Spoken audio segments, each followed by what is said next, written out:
إن الحمد لله نحمده ونستعينه ونستغفره ونعوذ بالله من شرور أنفسنا وسيئات أعمالنا من يهده الله فلا مضل له ومن يضلل فلا هادي له وأشهد أن لا إله إلا الله وحده لا شريك له وأشهد أن محمدا عبده ورسوله يا أيها الذين آمنوا اتقوا الله حق تقاته ولا تموتن إلا وأنتم مسلمون يا أيها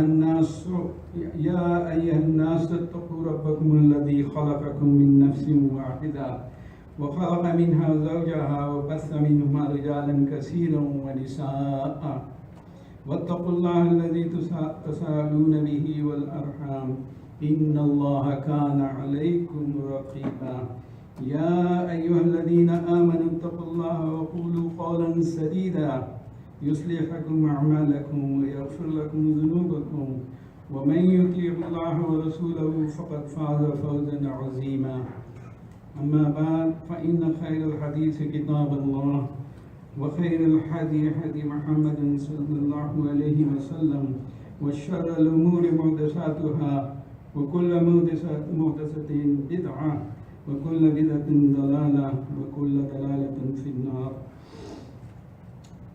Brothers and sisters in Islam, many of the commandments in the Quran comes at once. But there are two places in the Quran that it came as a gradual way of Muslims to follow them. There was no compromise that when it comes to the believing in one Allah, our Rabb, our Ilah. But there are other places that I want to mention to you, and then I'll get to the main topic of today, inshallah.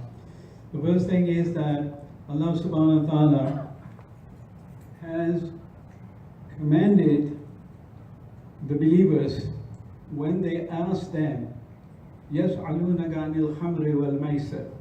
This is the question that was posed to the Prophet sallallahu alaihi wasallam, and Allah subhanahu wa ta'ala answered in his book. He says, قُلْ فِيهِمَا إِثْمٌ كَبِيرٌ وَمَنَافِعُ لِلنَّاسِ وَإِثْمُهَا أَكْبَرُ مِنْ نَفْعِهَا. Well, it means that tell them that in the drinking of alcohol and gambling, there are some good, and there's greater sin in there, but there are some good for the people. But the sins are greater than the little profit that they can achieve from it. Now Allah subhanahu wa ta'ala didn't say anything about forbidding alcohol, and He didn't say forbidding the gambling.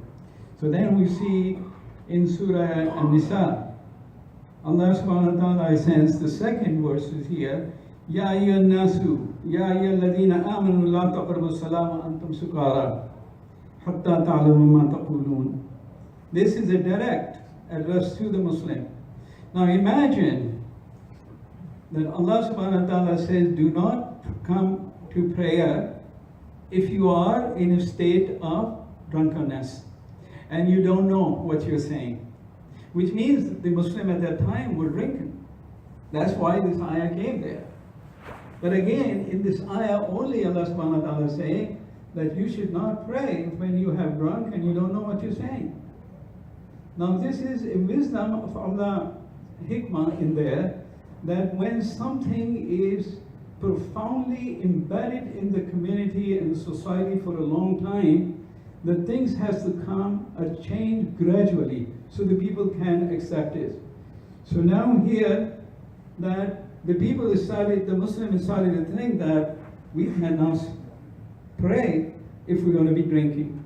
Now nobody can get up at 4 a.m. in the morning and start drinking. It doesn't happen.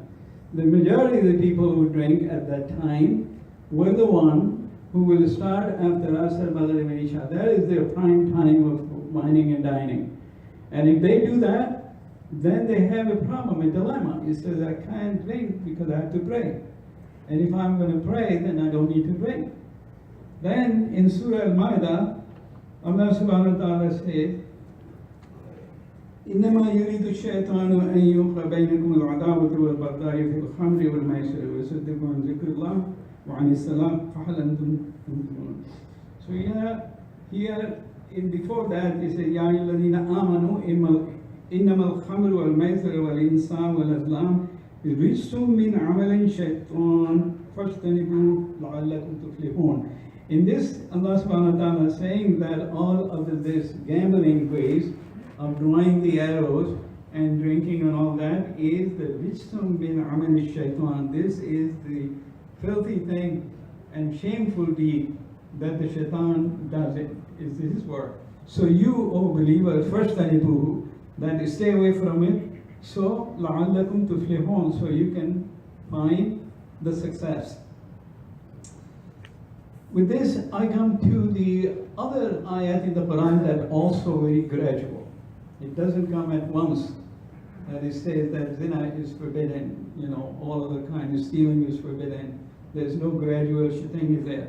But from the time of Jahiliyyah, the time of the ignorant, before Islam, before the Prophet ﷺ, the people were engaging in war. And when they engaged in war, the fighting force was the male.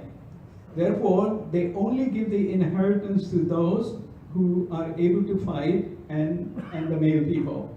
There was no share in the inheritance for the woman, whether it is a mother or a wife or a sister or others. There was nothing. Now Allah subhanahu wa ta'ala knows that this is so much engrossed in their system that it has to become gradually. So first Allah subhanahu wa ta'ala says, كُتِبَ عَلَيْكُمْ إِذَا حَضَرَ أَحَدَكُمُ الْمَوْتُ إِنْ تَرَكَ خَيْرَ الْوَصِيَّةُ لِلْوَالِدَيْنِ وَالْأَقْرَبِينَ بِالْمَعْرُوفِ حَقًّا عَلَى الْمُتَّقِينَ. So in this verse there are four things. First is كُتِبَ عَلَيْكُمْ.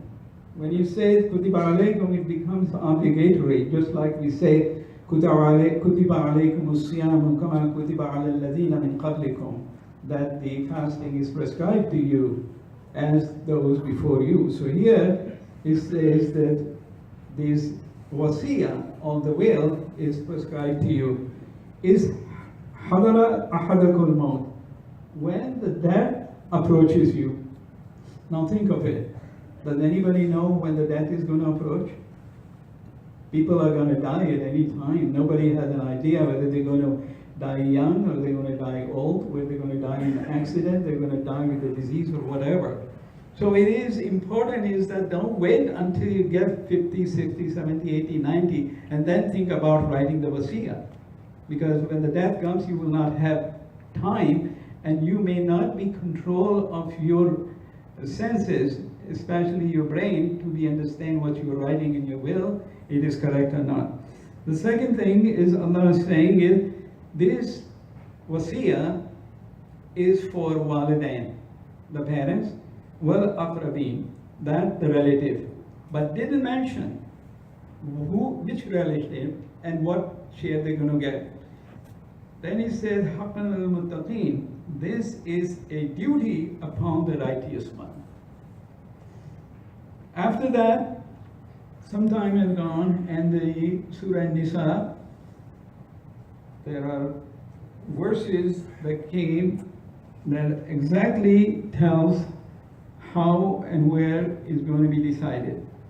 But first, they have to break the barrier of giving the inheritance only to the male. So Allah subhanahu wa ta'ala in Surah Nisa has said, لِلْرِجَالُ نَصِيبٌ مِمَّا تَرَكَ الْوَالِدَيْنِ وَالْأَقْرَبُونَ, that there is a share for the male, for their parents and their relative. وَلِلنِّسَاءِ نَصِيبٌ مِمَّا تَرَكَ الْوَالِدَيْنِ وَالْأَقْرَبُونَ مِمَّا قَلَّ مِنْهُ أَوْ كُسِرَ نَصِيبًا مَفْرُوضًا.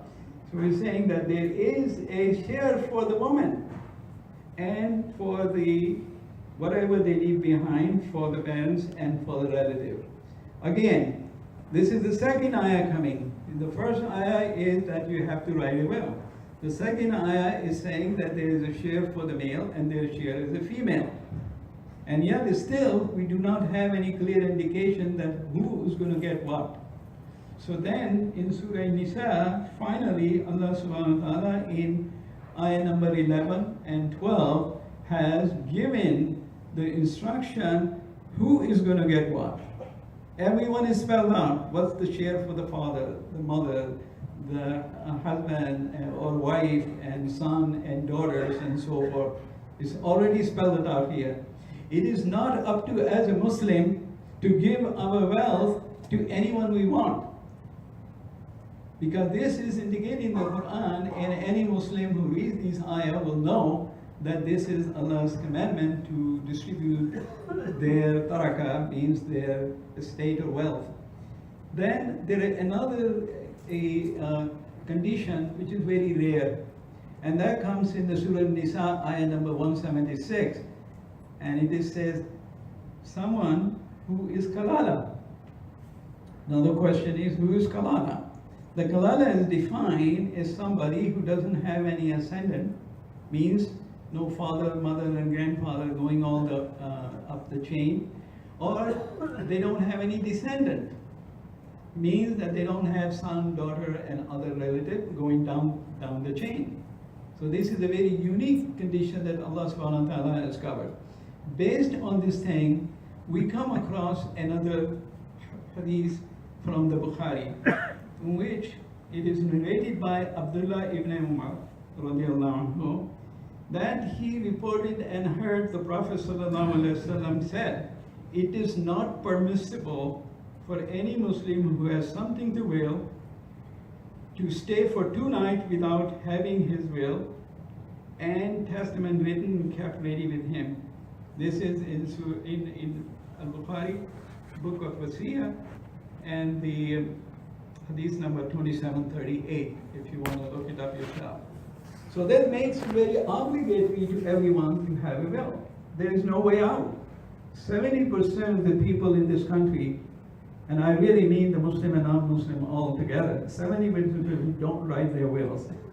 And the great majority of the Muslims have no idea that this is obligatory for us to have a will ready and not wait to do something else.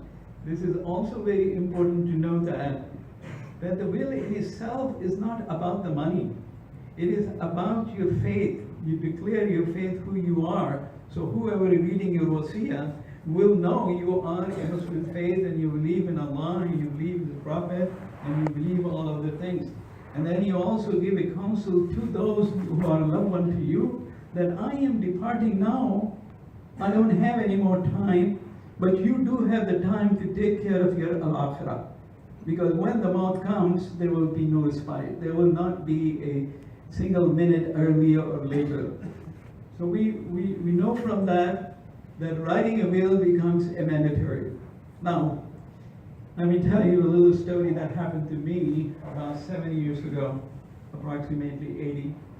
Then when I got sick and I had a heart problem and open heart surgery, I didn't know if I was going to live. But Allah gave me the life.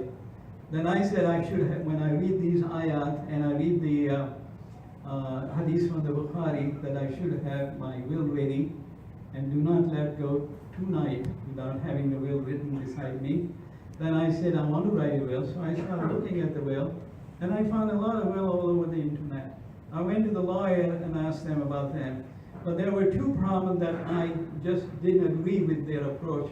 First one, that the will has to be according to the Islamic will of inheritance.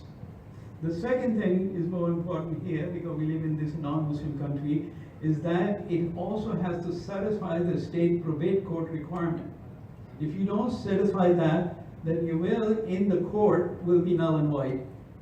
So now I have a big problem had how to find the 2 to reconcile with each other. When I start looking into more and more detail, it becomes more complex and more complicated. And for a 7-year period, day and night, I didn't have any other job, I would work on this. First, I wanted to master and make it the Islamic inheritance law as simple for all Muslims. There is a lot of complexity and it covers everything in the universe. Well, we don't need to worry about the universe and every possible condition. We need to concentrate what is immediately before us. The majority of the people in here or elsewhere have father, mother, husband, wife, daughter, son, brother, and sister. It is not likely that they will have all of the ascendant and descendant alike. Even they have the ascendant and descendant alike, in the presence of the one that I just mentioned you, the other people don't get any share. So I said, why don't I make it a very simple one so that people can understand, and it will cover the 95% of the situation of the Muslims living in this country, including Canada, because I investigated there also, find out their probate law and how to resolve the conflict between them. Having done that, I look at the other side, which is the legal implication and what the secular law says about it. And I find a lot of problem in there that conflict with Islamic law of inheritance. Talking to the lawyer, investigating on the internet, thinking myself, I found that there were enormous amount of difficulty. And there's no way I can do it in a way that will satisfy the Islamic law and also be able to supply the state law.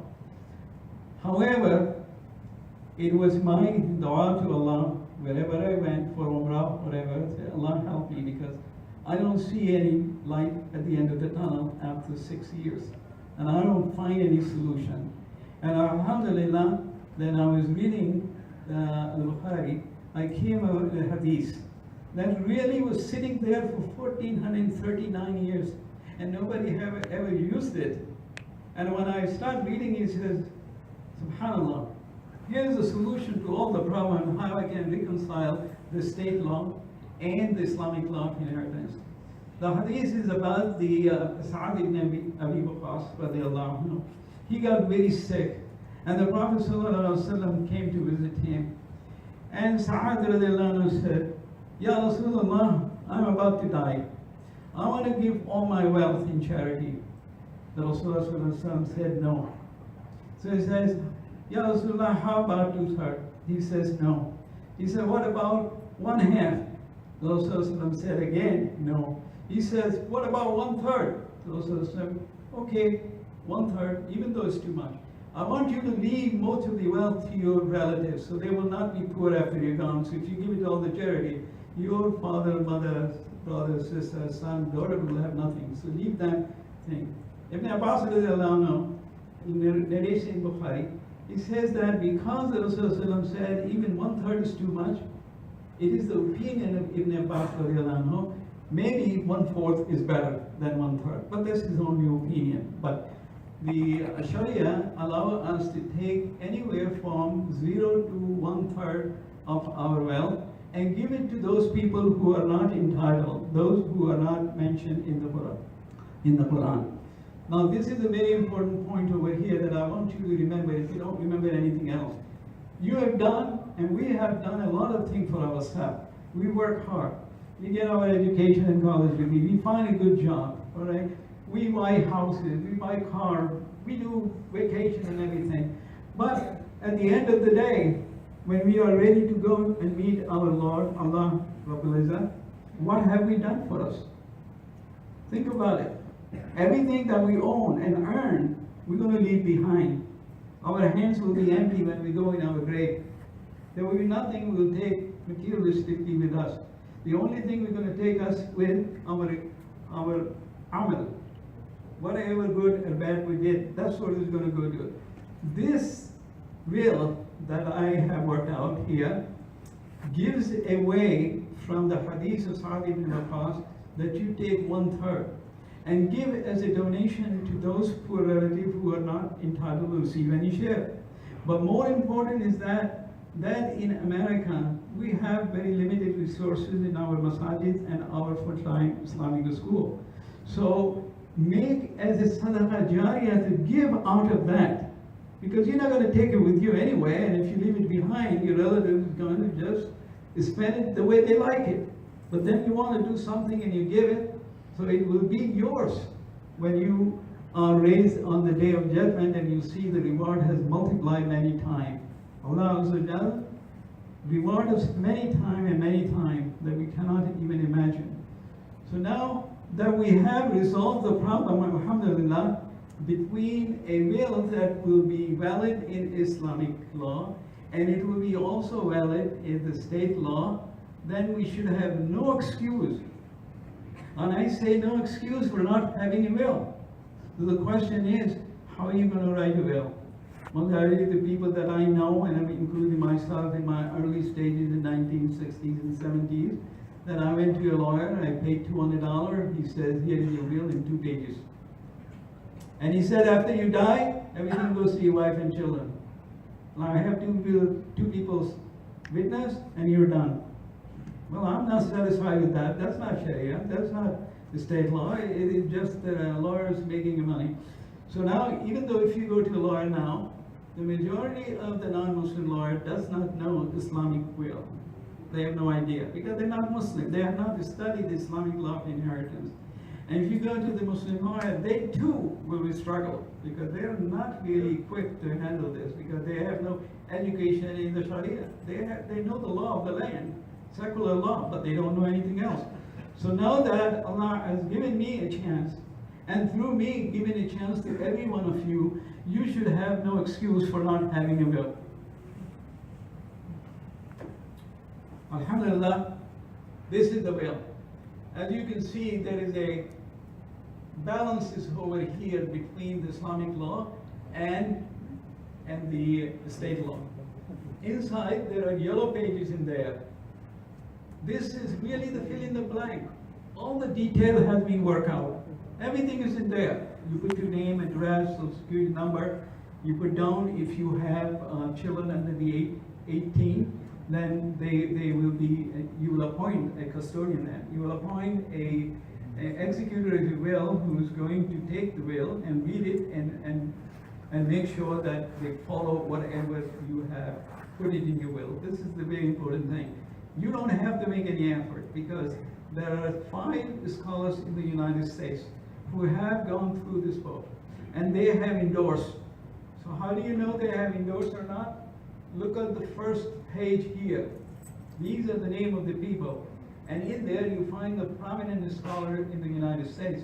I have the chairman of the 5th Council of North America, Dr. Majid, who is the imam and scholar in the Orange County, California, who has read this book and has endorsed it. I have Sheikh Abdul Rahman Khan, the chairman of ICNA Sharia Council, and he is also a member of the 5th Council of North America, also sat down with me for one whole weekend and went through the Islamic law of inheritance line by line, page by page, until we are done. And I have other people who already read it. In the late 1985, Dr. Mandir Gahab, who wrote a will known as Islamic Will of North America, ISNA Will, that has a lot of flaws in there because it doesn't cover anything. I'll tell you a story in my family happened because my niece, when her father died, refused to accept that the male share or the son share is going to be double of the daughter. She said, that's not equality, this is not fair, this is not just. So I pointed out to you to look at Surah An-Nisa, Surah number 4, and ayah number 11 and 12, and you see that Allah says that. When Allah says that, we don't have any ground for any argument. And I said to her, of course you can go to the court and challenge it, but I guarantee you that this will prevail in the court. Because I have put in an arbitration clause in there that the judges, according to the 4th article of Constitution, cannot entangle into the inshallah. So it is there for them to look at it later. I also want to say that this evening after Maghrib, I'm going to give a very detailed presentation with a PowerPoint, and then inshallah you're going to have a chance to question and answer inshallah. Wa akhiru da'wana alhamdulillah.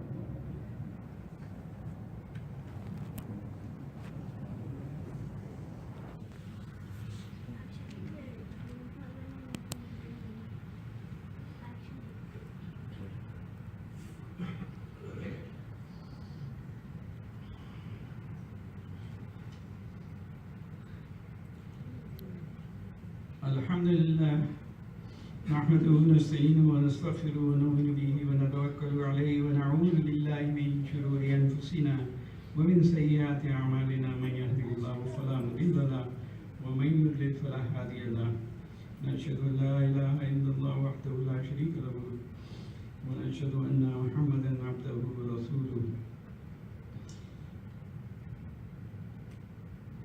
أعوذ بالله من الشيطان الرجيم بسم الله الرحمن الرحيم قال الله تعالى في كتابه الكريم إن الله وملائكته يصلون على النبي يا أيها الذين آمنوا صلوا عليه وسلموا تسليما اللهم صل على سيدنا محمد بعدد من صلى وصام اللهم صل على جميع الأنبياء والمرسلين وعلى سائر الصحابة والتابعين وعلى عبادك الصالحين اللهم أيد الإسلام والمسلمين اللهم أيد الإسلام والمسلمين اللهم أيد الإسلام والمسلمين اللهم ثبتنا على الإسلام اللهم نور قلوبنا بنور الإيمان اللهم اغفر للمؤمنين والمؤمنات الأحياء منهم والأموات عباد الله رحمكم الله إن الله يأمر بالعدل والإحسان وإيتاء ذي القربى وينهى عن الفحشاء والمنكر والبغي يعظكم لعلكم تذكرون اذكروا الله يذكركم وادعوه يستجب لكم ولذكر الله تعالى